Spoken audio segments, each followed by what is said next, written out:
next talk is an important talk. It's about navigating the congenital heart patients in heart ICU. Gives jitters to a lot of fellows in the ICU.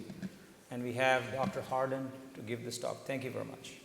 All right, well, thanks for inviting me, and I know you paid to see my partner, Man Jokadar, who frequently attends this meeting.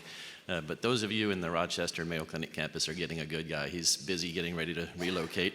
He's handing off the leadership of the program to me, and I got lucky enough to be invited. So again, I look forward to taking some of the knowledge I've learned here and doing better in my job. So we're going to talk about some of the unicorns of the cardiac world. And I think most of you in the cardiac intensive care unit domain know how challenging these patients can be. So I hope I make it a little easier for you. And I also want you to know that we're in it together. And when it does get tough, there's at least 500 of us in the United States you can call in now. All right, so it isn't your imagination. These patients are increasingly being hospitalized, and the hospitalized ACHD patients coming in sicker, more complex anatomy, more comorbidities, and hopefully today we'll explain a little bit why. I want you to understand the hazard specific for two of the most commonly encountered congenital heart diseases among hospitalized ACHD patients. We don't have time for much more.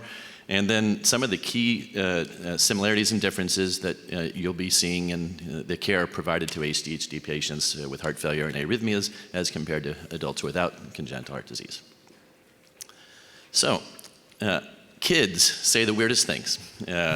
There's two, you may know this, there are two pathways to becoming adult congenital heart disease board certified. It's a specialty of internal medicine. It's not a subspecialty of cardiology. It sits out there all by itself. And you can get there by being a pediatric cardiologist or a cardiovascular internist. I went the former, pediatric. And one of my teenagers said, as he observed all of us together, like you guys in this room, he said, "You know what you folk remind me of? The Planet of the Apes." And I said, "Well, why is that?" He says, "Well, the intensive care docs and the interventional cardiologists, they're like the gorillas. They're just very gruff, and they get the job done, but they have a different personality than the medical people in the clinic. They do weird things. The chimpanzees of the world are the general cardiologists." And then you might want to know who I think, and I think the guy got it perfectly right when he told me, who are the mystics, the orangutans? It's the electrophysiologists. They look at things, and we general cardiologists say, "What are you seeing, and how is that possible?" and so on. And then there's the adult congenital cardiologist, the newest specialty, 2015 first board exam for ACHD. We're the Tarsius monkey from the island of Bohol in the Philippines. Very few of them. You have to go a long way to get them, and when you do see them, they like to hide. And you all know it's sometimes hard to find us, and I apologize for that. All right, so this is a tsunami. It's coming your way. 90% of children born with congenital heart disease are surviving into adulthood. It is expanding exponentially. So if you're not seeing adult congenital patients now, you will tomorrow. And the most common reasons for hospitalization are heart failure and an acutely symptomatic arrhythmia. And you can see in this Canadian cohort in the graph there, the numbers are increasing just very rapidly over the first half of this century. So get ready. And you'll see other reasons for hospitalization. Of course, we do interventional procedures, but bottom line is this: get ready. And then also realize that the patients are going to come in different than the existing adult patient with heart disease. There are significant barriers to healthcare. Many of them don't work, can't work, are uninsured. They live with somebody who cares for them, have many disabilities, genetic syndromes. They're hard to take care of. So heart failure and arrhythmias, well, one problem begets the other. So this is how I think about it. 1 out of 3 patients in the adult congenital population will have an arrhythmia, will have heart failure in their lifetime. And the typical tip of the iceberg phenomena applies. If you look at their childhood years, they've grown with a hypoxemic circulation oftentimes, one that's been palliated sequentially over many operations, and they acquire significant cardiac remodeling and decreased cardiac reserve. And then there's other things that you get when you get older. We all know, and you heard today, some of the things like obesity, diabetes, and such, et cetera. So lots of things conspire against these folk. And half of these people will get a significant arrhythmia. So get ready. AFib, A-flutter, very common, sinus node dysfunction, heart ventricular arrhythmias, and a lot of people getting pacemakers for one reason or another. So I'm going to spend a little time on two topics. Tetralogy, because it's the most commonly hospitalized patient. Not necessarily the highest acuity, but you're going to see these patients hospitalized mainly related to complications of chronic pulmonary regurgitation, right heart failure. And arrhythmias do supervene, and when they do, it usually means there's something wrong with the anatomy. This comes in much earlier. This is not, the 50 to 60-year-old AFib. This is the 20 to 30-year-old with AFib. And as they age, most of them are going to need a pulmonary valve intervention. Thankfully, about 80% of them will be a candidate for a catheter-based valve intervention instead of surgery. But arrhythmias really start to spiral as you get higher and higher in the age bracket. The other one that I wanted to mention briefly is Fontan palliation of single ventricles. Not as common, but extremely vulnerable and fragile. And this is a significant population of hospitalized ACHD patients in the ICUs. They typically are exceeding survival rates of 80% now, so they're not as tough to care for as children as they used to be. They have lots of comorbidities, and the typical 40-year-old Fontan has the same life expectancy as a 75-year-old individual without congenital heart disease. So they're very, very difficult. And the imaging, everybody's different. Every anatomy of a single ventricle may be different. The palliations are different. It's very hard to take care of this in a standardized way. So what about the arrhythmias? Just a couple brief points. Tetralogy, ventricular tachycardia. Think about that. There are QRS durations that are wide, LV dysfunction, RV dysfunction, better be ready. Fontans, think about sinus node dysfunction and atrial arrhythmias, lots of sutures in the upper heart chambers.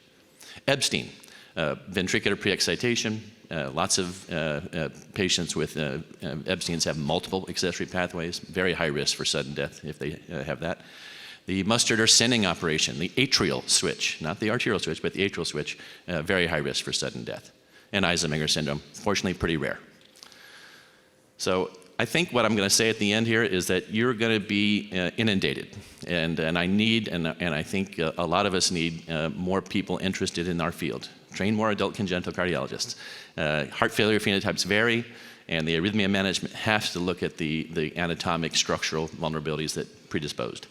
And you're going to help these patients grow older. They're already on the way. You're going to help them, and let's write their history well. Thank you very much. Thank you very much. Panelists? Yeah, I think the timing for referral for advanced therapies is tough in our ACHD patients. We struggled with that, especially with the Fontan, and learned a lot with Yuli Kim and our group and Stephanie Fuller. So earlier referral, the better. And you're going to find that transplantation outcomes are, as you probably know, much different in the Fontan, the failing Fontan population, and their eligibility to be listed. Although those listing criteria are changing, maybe having some priority weight for congenital heart disease, you're not going to get a Fontan at a high priority level on a mechanical circulatory assistance device. You need a caval-pulmonary circulatory assistance device, and they don't exist. So they're already excluded from one of the easier ways, if you want to call it easy, to be listed at a higher priority. I think one of the other things, too, is when I started my training in Boston, we actually had a Boston Children's, Brigham Women's, Beth Israel conference, and there was a lot of interplay, but we didn't see that many of these children. I think now our fellows that are training, the interventional fellows, I should say, really some of them are going to need to have a greater expertise in doing what the pediatric interventional cardiologists, at least having a better understanding of what they do and what needs to be done. It's not going to be me, but it's going to have to be some of the newer fellows coming out through training. Yeah, there's tons of ways to skin this cat. Unless you live in Houston, where you can have your own ACHD unit. Man, I'm so jealous. We heard that yesterday. We are borrowing from our colleagues in both the Children's Hospital as well as the structural valvular heart disease programs. I like kind of borrowing from the various domains. It keeps them engaged. If you're going to catheterize somebody for congenital heart disease, you better be ready to intervene and not just say, okay, I see the problem, now I gotta have someone else come in, repeat the anesthetic, repeat the cath, all the vascular access issues. They are a bear for vascular access. And then bring in another team that could have done the diagnostics and the intervention at the very same time. I'm not a big fan of cathing to look. We can do MRI, CT for that. Can you comment on the biggest obstruction, and you sort of pointed at it, which is really insurance reimbursement. I think Obamacare sort of extended some of the insurance coverage to some of these younger people, but if you're 40 years old and you can't work and you don't have life insurance and you don't have health insurance, I mean, that seems like has been the biggest barrier. Are we overcoming that? Are there any sort of plans to try to get these patients paid for? Because otherwise, you're not going to care for them. They're going to end up in Medicaid in some, small hospital, and you guys aren't going to be able to take care of them because you won't be paid. Yeah, don't get me started. Yeah, that's every single day. In fact, to become an accredited center for congenital heart disease, you think you got to have doctors and surgeons and specialists in the advanced practice nursing domain. You really need a social worker. They can navigate this absence of access to care much better, but it's not getting better early, at least. I think one of the challenges in the advanced therapy is that they get to us late, and also the liver dysfunction. And it's very tricky to manage these patients with this and understand how their liver is going to work. We have done a lot of like combined liver and heart transplants because of that reason, but it becomes more challenging. But I don't know if that's something that needs to be explored for patients to be referred earlier and maybe listed earlier when they have all this liver and all these collaterals and how to manage that. There is no really guide for that one. Yeah, no, you're right. In fact, there's two phenotypes for heart failure in our patients, too. There's the reduced ejection fraction that we try and use the drug therapies and interventions that you are used to using. And then there's the failing circulation. It's just not working. Venous congestion in the liver transforms it to a cirrhotic liver, portal hypertension, venous variceal bleeding, and worst case expression, hepatocellular carcinoma. So yeah, it is probably the Achilles heel of the Fontan operation. It's the extracardiac burden of disease. Thank you very much. Thank you very much. So much.